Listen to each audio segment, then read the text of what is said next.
And actually in that corner there, I've got sister, brother-in-law and daughter. So I've got to be careful what I say.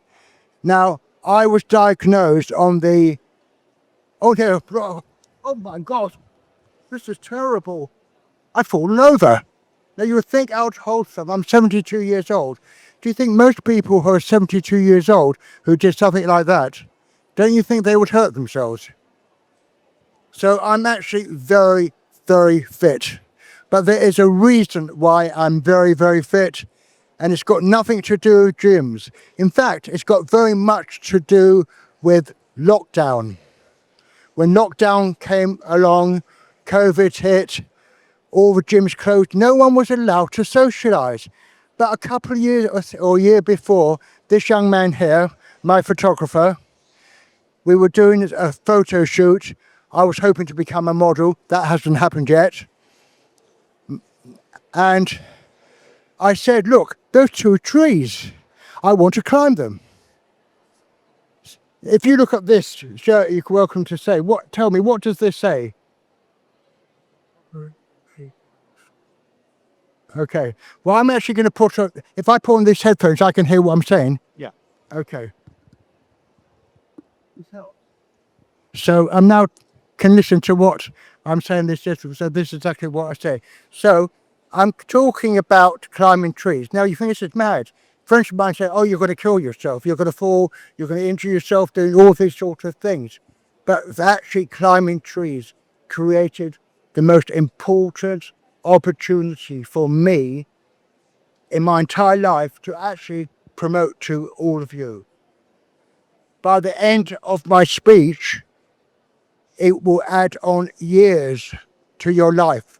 It will improve your quality of life by what I'm going to tell you, and there's been a lot of peer studies about it. So I just put on that little act to show you that I can fall down and not hurt myself, because I know how to fall. Most people of my age, if they fell down, they might break a bone. So anyway, I then, when lockdown came along, I went to my local park. Actually, I'm going in the wrong order, so I'll tell you a little bit more about myself. My mother actually knew there was something wrong with me when I was 2 years old. I didn't fit in with the other children in the class. I used to go and face the wall, just didn't enjoy other children. Fast forward 47 years, and I got diagnosed in the primary clinic with Asperger's syndrome and adult ADHD. Now, towards the end of my talk, my wife, it's my second wife, unfortunately, or I'm not sure if she exactly going to like what I've just said. She's going to probably tell me off something, because so I come out with language as how I see it, and it can upset not just anyone, her, but she's going to talk about, just for a couple of minutes, what it's like for a wife living with a husband who talks on a different planet. Anyway, so I'm going to ask one or two questions. You don't have to answer. And I'm going to ask you to put up your hands. So don't be embarrassed if you don't put up your hands. I'm not being judgmental at all. Okay? Right? How many of you, so you've got to put up your hand, how many of you don't exercise? You don't exercise? You do exercise. But I actually said to you, how many of you don't exercise? So I'm actually, right, now I just want to tell you what's going on in the world today and how very, very important inclusion is. And I was given this example literally last week at a conference I was at where I took a workshop. It was called Nature Mind, and it was run in conjunction with University of Central Lancashire. And it's all about green social prescribing. It's all about getting out into nature. But I'm here today to talk to you a particular part of nature which will be phenomenally beneficial to you, and to pass on this information to whoever you care about, whoever you might teach, and show them something completely new. And this is what partially this presentation is about when it gets up and running. So I was at this nature month and I gave what is called a tree connection workshop. Why trees? Why trees are so very important. Now, what if I told you, now you're going to be shocked. What if I told you that some trees have the power to heal certain cancers? What would you say to that? I'm just curious if anyone's got any opinion. Do you think it's possible? What about if I told you there were peer studies by many universities around the world that actually show that this is possible? So I attended a conference in Luxembourg 2 months ago called Forests and Parks for Public Health, which was a professional conference where there were speakers with PhDs from all around the world speaking. Now, last year I came up with an idea for forest bathing. Right, this is what I'm going to be talking to you about. I came up with an idea, for Forest England, how to make the nation healthier. Just imagine that you could walk up to a tree, any tree, and that tree would make you feel healthier. Tell me, how would you feel? Would you feel better if a tree could make you feel healthier? If a tree could improve your quality of life? Could add on a few years, but actually extend your life? So that's what I'm going to be talking about. And again, what I'm talking to you about is scientifically backed. So it's not a question that I'm making this up. But I'm going to be showing you how I came about to get this information, and this is really why I'm here today. I was going to do something a little bit different based on me rolling around and showing you how fit I am. But I'm very, very fit. In fact, I was told yesterday, I went on a machine which actually registers my lung function test. It's called VO2 max, and it's the most important test that any Olympic athlete can take to measure their physical fitness. And I was told that I am representative in the top 10% of every man in the world. And I've got a certificate to substantiate the information I'm telling you. Even though I live with kidney disease, prostate issues, and other stuff. But what really helps me is what I'm going to be sharing with you in a moment. So when COVID came along, I began climbing trees in Trent Park in Enfield. I climbed in total over the next 18 months, 250 trees. And I actually climbed without any safety equipment, up and down. One particular tree, I did a fundraising for Greenpeace. I actually climbed the tree 100 times, up to a height of 43 feet, over a 12-hour period, non-stop. So I was 69 years old at the time, and that's an immense cardiovascular challenge. I got to the 80th climb. There was no energy left. I've run out of stamina. Didn't matter what I eat, my muscles were like, and I knew that if I made the slightest mistake and fall, I would be history. But obviously I'm not history because I'm here talking to you. Okay, so I've got to look over in this direction because my eyes were here just now. So anyway, it all progressed and I started researching about trees. Now this is the magic formula. All plant life, naturally now I'm going to digress slightly. So I came up with this idea for Forestry England. Forestry England managed 55,000 woods in the whole of the country. And the idea was to create whiteboards in car parks. You're driving through a forest road, a woodland road, and you see a car park, there's lots of them. And the whole idea, and it was aimed at people who are very sedentary and don't really exercise, wouldn't dream of going to the gym. Maybe they might just go for a walk or take their dog for a walk, but that's it. And the whole idea was there would be a whiteboard there, and it would show you very gentle, safe mobility exercises where you could actually walk up to a tree and actually use a tree in replace of exercise equipment. Now, I don't like the word exercise, I don't like the word fitness, but let's actually change the narrative. And I'm going to show you how easy it is to change the narrative by mentioning what was told to me last week. So a drunkard, he's walking into the park like this. He's dribbling, he's trying to hold 2 cans of beer. And the next moment he drops one of the cans on the ground. You have people around, they want to move away from him. And the park manager comes up to him and says, sorry mate, you're not wanted here. Let's change the narrative. So the narrative is, excuse me, we would very much like you to welcome you into our park, but you've got to learn to respect it. You're welcome to come here every time, and you're welcome to have your beer cans, but please put the beer cans into the bin. That's how one can easily change the narrative. So let's get back to my journey about creating these whiteboards for exercise. Now let's change the exercise. I say a lot of people don't like the idea of exercise. It's not about exercise. Can you see what I'm doing? What am I doing?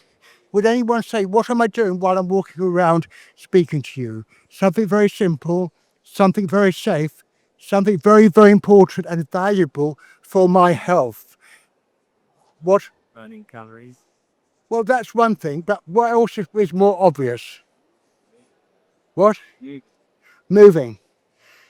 What's more important than going to the gym is moving. You continue moving through your life, and it's not a case of burning calories. You are actually going to be benefiting your internal organs. Your organs will be massaged, and that is what is vitally important. So movement is actually, oh dear, that wasn't done on purpose, and I've got to be careful. I've probably got a scratch now. I have got a scratch.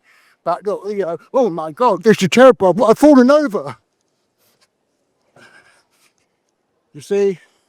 So I'm actually sort of dancing around, moving. Now, the other day, coming back from the station, it was a mile to my home, up and down hills, I walked backwards. You actually expend more calories if you walk backwards than if you walk forwards. Let's get back to the real crux of why I'm here. So, trees, there are all 55,000 of them, each have what is called a phytoncide.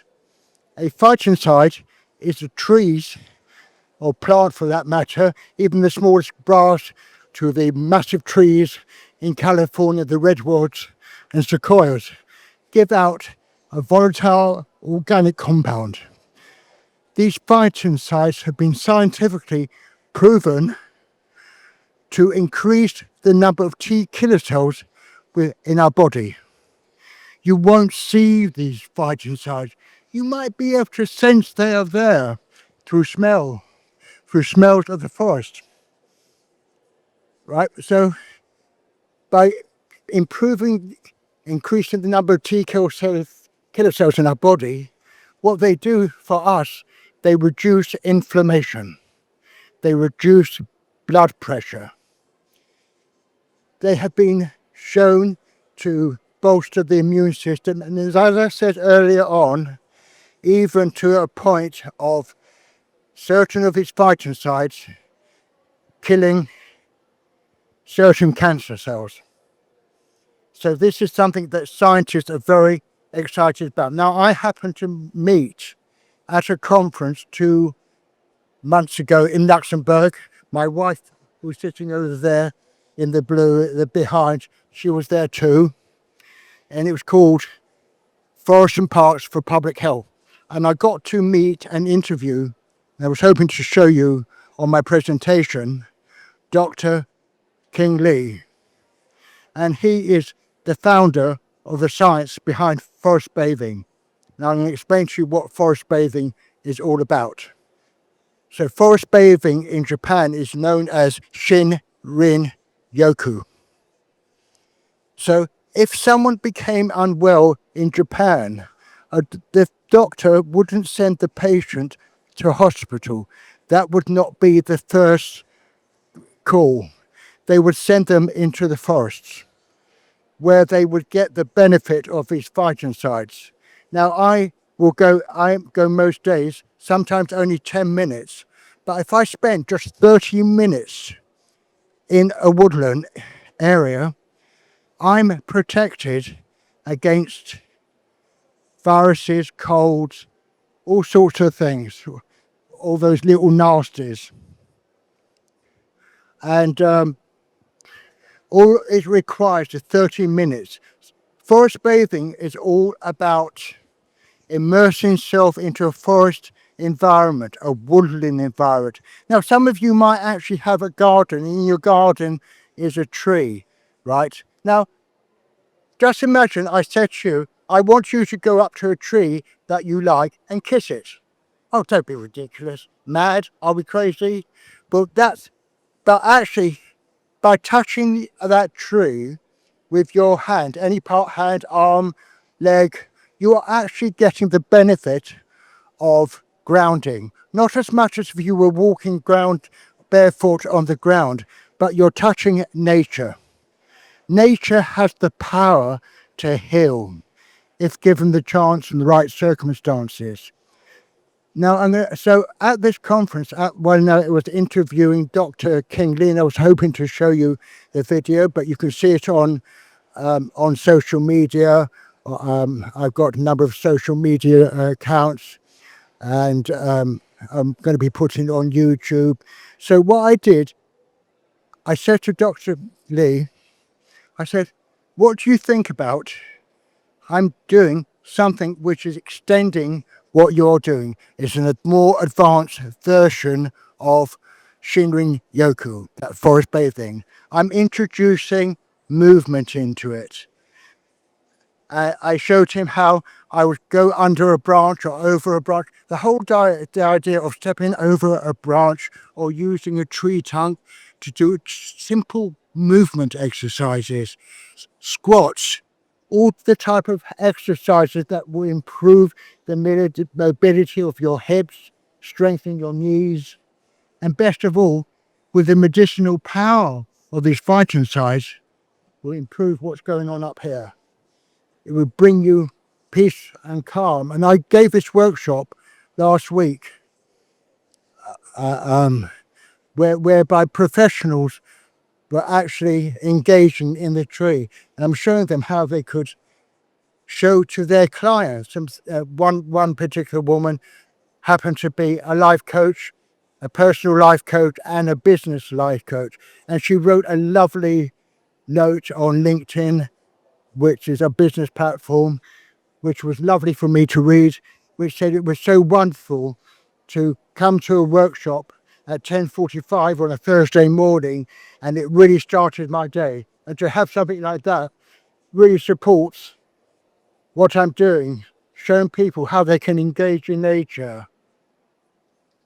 And so if you, what I encourage you to do, if you've got a woodland nearby, right, you just take a walk in the woodland. If it's in the heart of winter, you won't get so much of these phytoncides because the phytoncides prefer the warmer weather. And the phytoncides don't come just from the leaves. They come from the actual tree as a whole, the root, the bark, in the interior of the tree. And they can really benefit you. If if you go into a woodland area, you will feel the peace, and then you start listening to maybe birds that are singing, and it's a completely different, healthy environment. Now, if any of you are interested in my own workshops, which I've started doing, I will show you what can benefit you. So I've started what's called tree connection workshops. And again, it's not about climbing trees, although I do teach people how to climb a tree safely. And I am writing a book about climbing a tree safely. Now, I just want to talk about changing the narrative one more time. one of the challenges you've got, Peter, as parents, as people who might care for someone who's younger, as children will climb a tree naturally. It gets to a point where either a parent or a teacher or someone says that, oh, you're too old to climb a tree. I was at Elevate. Elevate is the largest fitness conference in the UK, and they're leading people from the major. There was Leisure UK. There was all the various fitness gyms, and the number one thing they were telling about how to change your nature. It's okay for an 8-year-old to go into a gym and start lifting weights. All the old ideas that it's unsafe of them is something of the past. Right? But obviously, if you're interested in what I do, which is Tree Connection Workshop, is bringing nature into the picture. Now, I was at another conference, also in Luxembourg, and it was a public-based conference, looking at how mental health actually can help youths using nature, using trees. Another conference was all about nature and the environment, and the other one was very much about bringing nature into urban planning. Now, very interestingly, I was at a festival a couple of weeks ago in King's Cross called Earthfest, and again, all the organisations, including Google, there's Google there, was there, and other representatives from companies, and what the planners did, what the building companies did, they wanted to create a more healthy environment for people living in the area, for working in the area. Now, I have a vision. My vision is one day in the future, you could be living on a housing estate. The other thing I wanted to say, which I almost left out by accident, what councils are now trying to do is get social housing into a more healthy situation. So people actually living in social housing who are getting deprived of all the mental services actually get a chance at getting more healthy in nature. And this is partially what I am also promoting. Anyway, my wife is going to come on now and just tell you all what it's like living with me, man who speaks perfect English, never is rude to her, doesn't upset her, and she knows I'm the perfect husband, don't you, darling?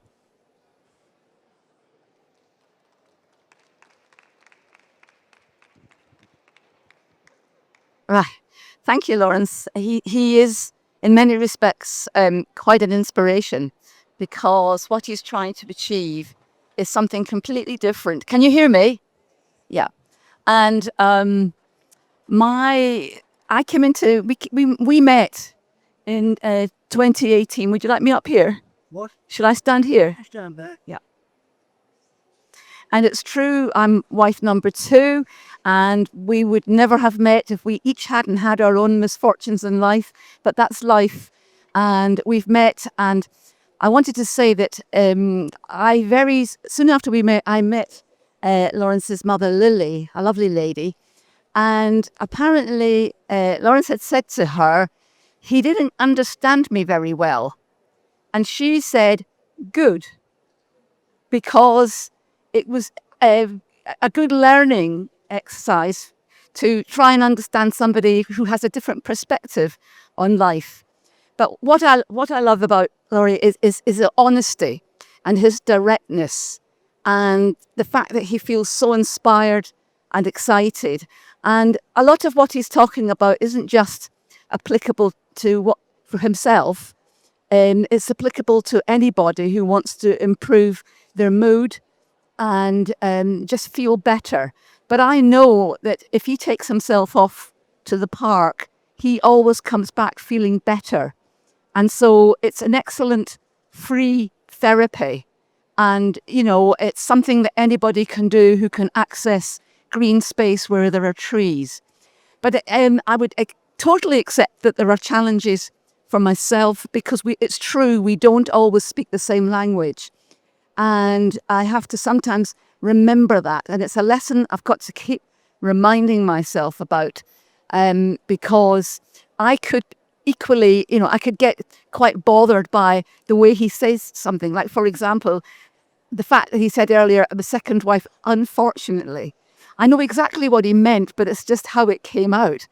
And there are other comments like that, which I could take umbrage at if I wished, but I know what he means behind it. And he's basically a very generous person. So I've got to learn, and I wouldn't mind more resources for myself to keep learning. And that's what I want to say. Thank you. Just one other thing that I would like to add. Okay, all right, come on. Just one, that's my sister coming up. Just one thing I wanted to add. Say that I just showed you 10 seconds of me acting the fool. But I can do that in passing, and a stranger might take it the wrong way. Then I misread them, I have major sensory issues, and causes me a lot of problems. Hello, my name's Frankie, and I'm Laurie's younger sister. And I want to take this opportunity to say how inspired I am that Laurie is here presenting to you, and his connection with nature and moving in nature, using trees to build up his strength. And he is incredibly strong, and he uses trees to build up his muscles. So it is not just the connection with trees, but using trees, pull-ups and pull-downs, all sorts of things. Yes.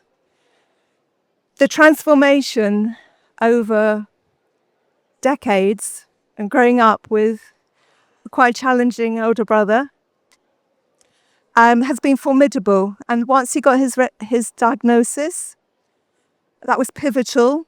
A lot of rage went away, and he started to learn to be empathetic and loving.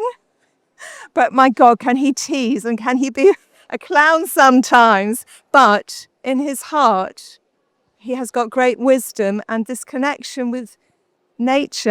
And now green prescribing is the way forward, a natural free way forward. So just encourage you to breathe in green air, the air from your park, your garden, and just get out there. So, yeah, thank you. Thank you for your time.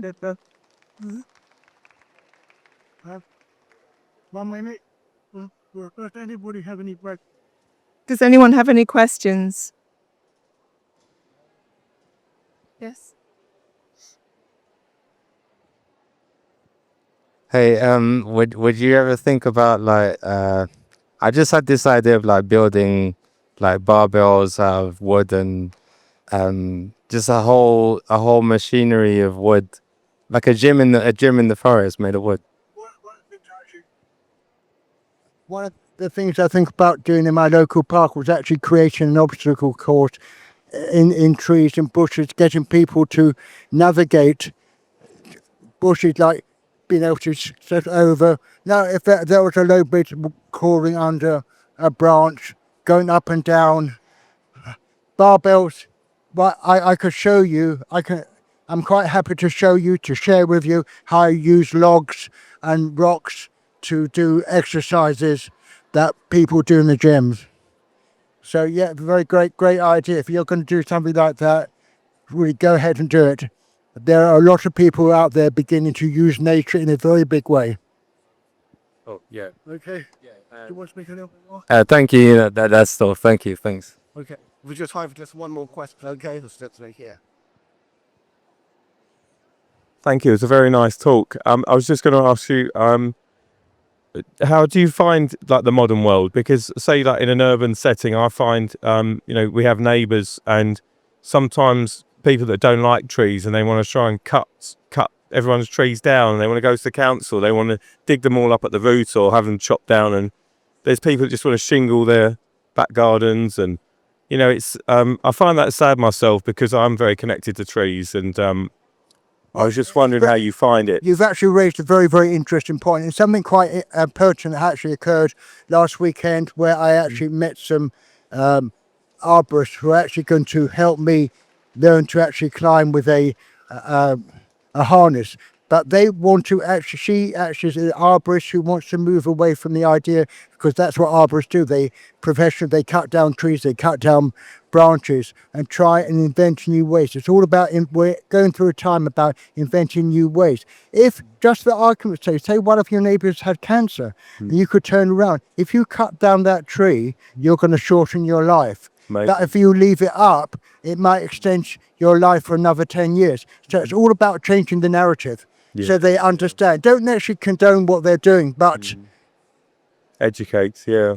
right, just like moving, just to think about it. I want to show you something. By moving around that tree, this is going to benefit you. And if you don't believe me, just look up on the internet, AI, science, and you're going to see a lot of information on how trees can actually benefit you. The more people that understand this, Yeah. there are more people, can be less people are going to be cutting down trees. Yeah, because I find that, you know, my trees in my back garden, they're very in keeping with the area. They're just one neighbour, and he'll pick anything that's green. He picks it out of his garden, you know, and it's a shame, you know. But now you've given me an idea. Thank you. Yeah, to change his mind. Thanks. Okay, all right, great. That's it. All right. Thank you, folks.